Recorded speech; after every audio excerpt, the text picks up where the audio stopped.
बहुत बहुत नमस्कार आप सभी का। आपके साथ मैं ऋतिका पांडे। जौहर झारखंड देख रहे हैं। दुमका की खबरों से सीधी शुरुआत करें बुलेटिन की, जहां जिले में प्रसिद्ध बाबा बासुकीनाथ धाम में आज भारत के मुख्य निर्वाचन आयुक्त श्री ज्ञानेश कुमार सपरिवार पहुंचे। हर विधि विधान से पूजा अर्चना कर देश और प्रदेश की सुख समृद्धि की कामना की है। उन्होंने बाबा बासुकीनाथ का जलाभिषेक भी किया है और इस अवसर पर जिला निर्वाचन पदाधिकारी और उपायुक्त श्री अभिजीत सिन्हा ने उनका स्वागत किया है, स्मृति चिन्ह भेंट किया है। जिला प्रशासन के वरिष्ठ अधिकारी भी मौजूद रहे हैं।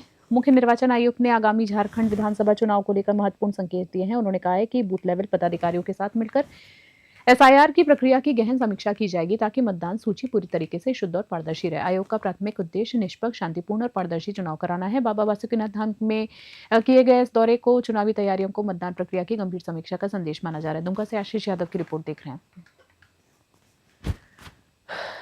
बहनों को मेरा और अनुराधा जी का और हमारे परिवार का जोहार। हम बाबा वैद्यनाथ जी के दर्शन कर पाए और उसके बाद बाबा बासुकीनाथ नौलखा मंदिर और साथ ही साथ अब तपोवन जाएंगे और चुनावी प्रक्रिया के आधार स्तंभ बूथ लेवल ऑफिसर्स के साथ संवाद करेंगे और आने वाले स्पेशल इंटेंसिव रिवीजन जो झारखंड में भी होने वाला है उसकी तैयारियों की समीक्षा भी करेंगे। सब लोगों के सहयोग से हमारी ये यात्रा बहुत ही सफल रही और बाबा वैद्यनाथ के बुलावे पर और बाबा बासुकीनाथ जी के बुलावे पर हम लोग यहाँ आ पाए और अच्छी पूजा अर्चना भी हुई और झारखंड के लिए भी और भारत के लिए भी उज्जवल और अगली खबर की बात करें तो धार्मिक नगरी बासुकीनाथ धाम में खेल प्रेमियों के लिए खास आयोजन शुरू हो गया। बासुकीनाथ बस स्टैंड के पास, जी हाँ, आपको बता दें, खेल मैदान में Rinku Abhishek memorial knockout T20 cricket tournament का भव्य शुभारंभ किया गया है। ये प्रतियोगिता जो है 26 जनवरी तक आयोजित होगी, जिसमें झारखंड के विभिन्न जिलों के साथ साथ अन्य राज्यों की टीमें भी हिस्सा ले रही हैं। ये टूर्नामेंट कोरोना काल में असमय, जी हाँ, दिवंगत हुए स्थानीय युवा समाजसेवी रिंकू पांडा और अभिषेक मांडा की स्मृति में आयोजित किया जा रहा है। आयोजन को लेकर युवाओं और खेल प्रेमियों में विशेष उत्साह देखा जा रहा है। 3 सप्ताह तक दर्शकों को रोमांचक मुकाबले देखने को मिलेंगे। वहीं आईपीएल की तर्ज पर बाहर से बुलाई गई चेयर गर्ल्स की भी खिलाड़ियों का उत्साह बढ़ाती हुई नजर आ रही है।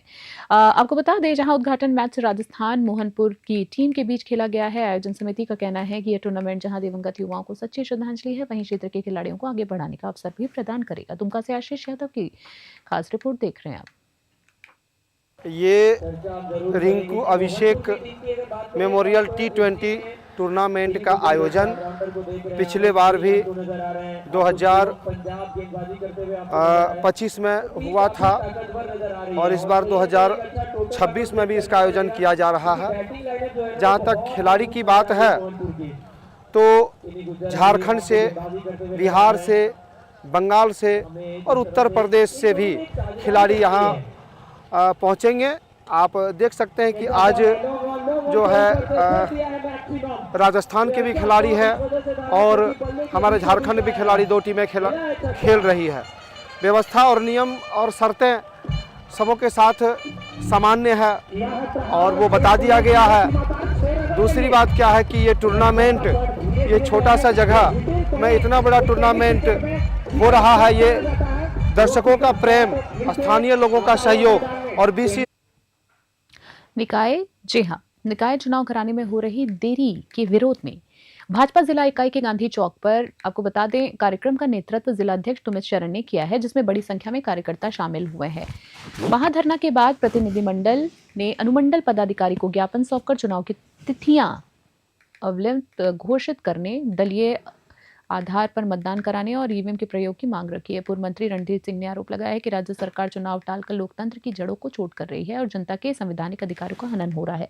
सुमित शरण ने कहा है कि देरी से पारदर्शिता प्रभावित होती है और जनता समस्याओं से जूझ रही है। पूर्व नगर अध्यक्ष वीरेंद्र मंडल के अनुसार, जी आपको बता दें, जनप्रतिनिधियों के अभाव में आम लोग बुनियादी सुविधाओं से वंचित हैं। वक्ताओं ने चेतावनी दी है कि यदि चुनाव की घोषणा जल्दी नहीं हुई तो भाजपा सड़कों पर आंदोलन तेज करेगी और मांगे पूरी होने तक संघर्ष जारी रहेगा। जामताड़ा से शेख शमीम की रिपोर्ट देख रहे हैं। और जनप्रतिनिधि नगर निगम क्षेत्र में, नगर परिषद क्षेत्र में जनप्रतिनिधि के नहीं रहने से अधिकारी बेलगाम होकर भ्रष्टाचार और लूट खसोट को बढ़ावा दे रही है और इसका सीधा संबंध राज्य सरकार के साथ। आज सरकार के अधिकारी ये पूरी भ्रष्टाचार को आगे बढ़ा रही है। भारतीय जनता पार्टी आज 5 तारीख से लेकर 7 तारीख तक राज्य के सभी नगर निगम और नगर परिषद जहाँ जहाँ क्षेत्र हैं वहाँ जोरदार तरीके से धरना करके अपनी आवाज़ उठा रही है। और कई मांगे हैं, इसमें से प्रमुख 3 मांगे हैं कि दलीय आधार पर चुनाव हो, राज्य सरकार जल्द चुनाव करावे और चुनाव में गड़बड़ी नहीं हो, इसके लिए ईवीएम मशीन से चुनाव हो। इन सारी मांगों को लेकर भारतीय जनता पार्टी आज जामताड़ा में धरना पर बैठी है सवेरे से, और राज्य सरकार को हम लोग विवश करेंगे ताकि समय पर चुनाव हो, दलीय आधार पर चुनाव हो, ईवीएम मशीन से चुनाव हो, और अधिकारियों जो बेलगाम अधिकारी जो नगर परिषद क्षेत्र को लूट रहे हैं उनकी लूट को रोका जा सके। लंबे समय से जबरन मनमानी तरीके से लोकतंत्र की हत्या करते हुए वर्तमान झारखंड सरकार के द्वारा निकाय का चुनाव नहीं कराया जा रहा। लोकतंत्र की रक्षार्थ भारतीय जनता पार्टी झारखंड प्रदेश के आह्वान पर राज्य के सभी निकाय क्षेत्र में अविलंब चुनाव कराने के लिए और ईवीएम से चुनाव कराने के लिए भारतीय जनता पार्टी की ओर से 1 दिवसीय धरना का कार्यक्रम रखा गया है। इसी निमित्त आज जामताड़ा भारतीय जनता पार्टी जामताड़ा जिला के नेतृत्व में जामताड़ा नगर पंचायत के गांधी चौक के समक्ष 1 दिवसीय धरना प्रदर्शन आयोजित की गई है।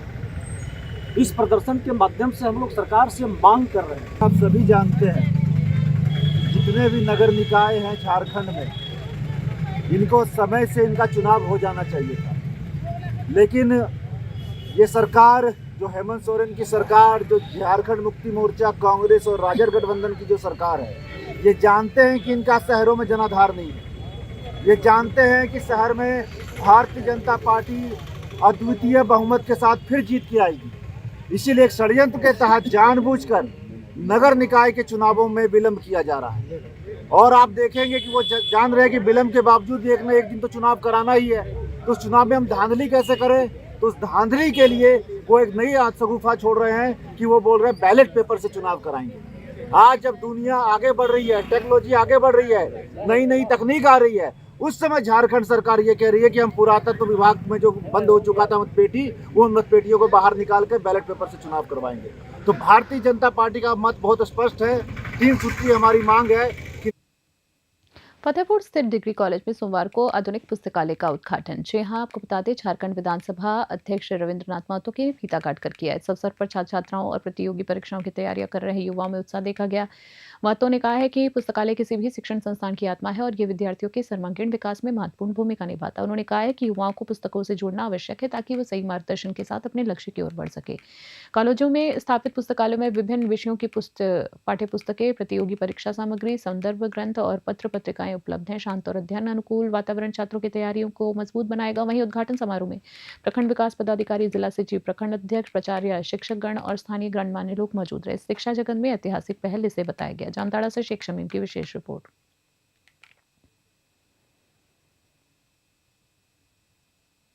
ये तो जनप्रतिनिधि का कर्तव्य होता है कि जनप्रतिनिधि जो है उन्हें उस क्षेत्र के जनताओं के लिए जो सुख सुविधा होता है, जो तकलीफ है, सुख सुविधा देना पड़ता है, तकलीफ को दूर करना पड़ता है।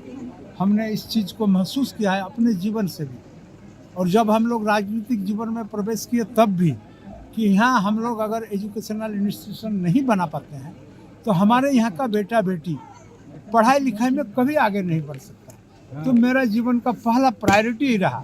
हमने बहुत मिडिल स्कूल को अपग्रेडेड हाई स्कूल बनाया, बहुत हाई स्कूल को अपग्रेडेड प्लस 2 बनाया, और प्लस 2 बनाने के बाद 2 डिग्री कॉलेज प्राइवेट मैनेज पहले से ही चल रहा था, उसका भी आधारभूत संरचना को चुस्त दुरुस्त करने के पीछे काम किया, और 1 डिग्री कॉलेज फतेहपुर के अंदर में बनाया। जो ये तो जनप्रतिनिधि का कर्तव्य होता है कि जनप्रतिनिधि जो है उन्हें उस क्षेत्र के जनताओं के लिए जो नाला स्थित आम बागान चौक पर भारतीय कम्युनिस्ट पार्टी जिला कमेटी की ओर से अमेरिका के राष्ट्रपति डोनाल्ड ट्रंप का पुतला दहन किया गया है। कार्यक्रम का नेतृत्व पार्टी के राष्ट्रीय परिषद सदस्य कन्हई चंद्र बाल, जी हां, पहाड़िया ने किया है। पुतला दहन के दौरान मालपाड़िया ने कहा है कि वेनेजुएला के राष्ट्रपति निकोलस मदुरो को और उनकी पत्नी को कथित तौर पर अपहरण कर अमेरिका ले जाना लोकतंत्र की खुली अवहेलना है।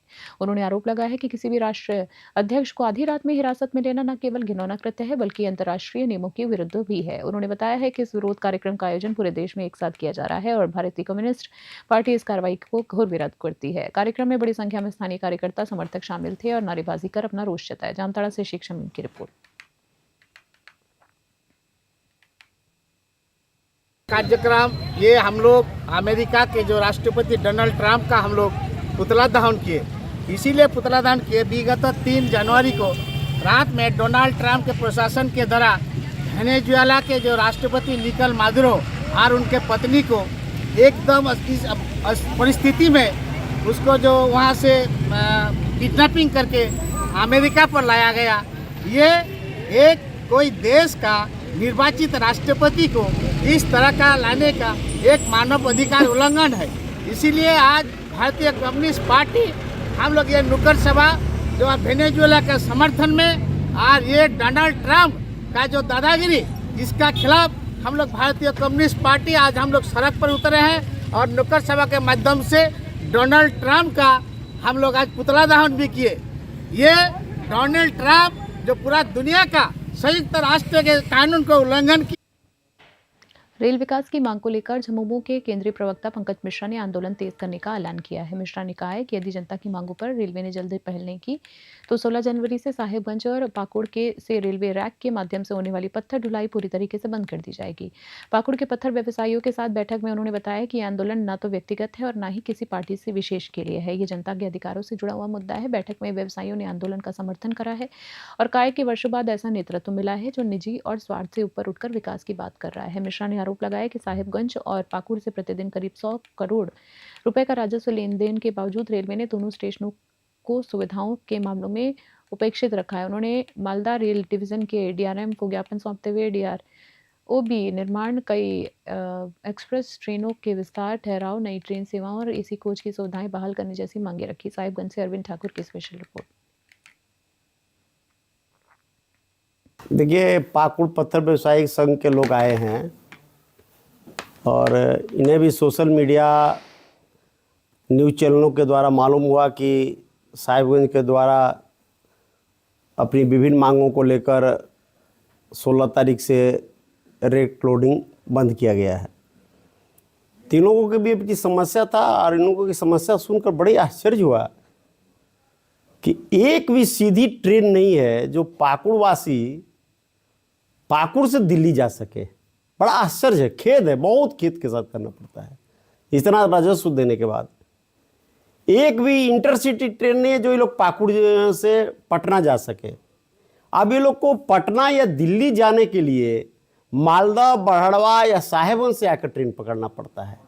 में आज ये निर्णय हुआ कि बैठक में पूर्व से ही एक निर्णय हमारे साहेबगंज से पत्थर व्यवसायियों का एक निर्धारण हुआ था कि ट्रेन की कम हम लोग को जो है इतना राजस्व हम लोग का देने के बावजूद हम लोग को कोई भी अच्छी ट्रेन, मेल ट्रेन वगैरह की जो है परेशानी थी, जिसको अब उसमें पाकुड़ पत्थर व्यवसायी संगठन भी उसमें सहयोग दे रहा है और 5 तारीख से इंडेंट जो है बंद हो जाएगा और 16 तारीख को हम लोग की लोडिंग जो है इस ट्रेन प्राप्ति के लिए लोडिंग जो है बंद कर दी जाएगी।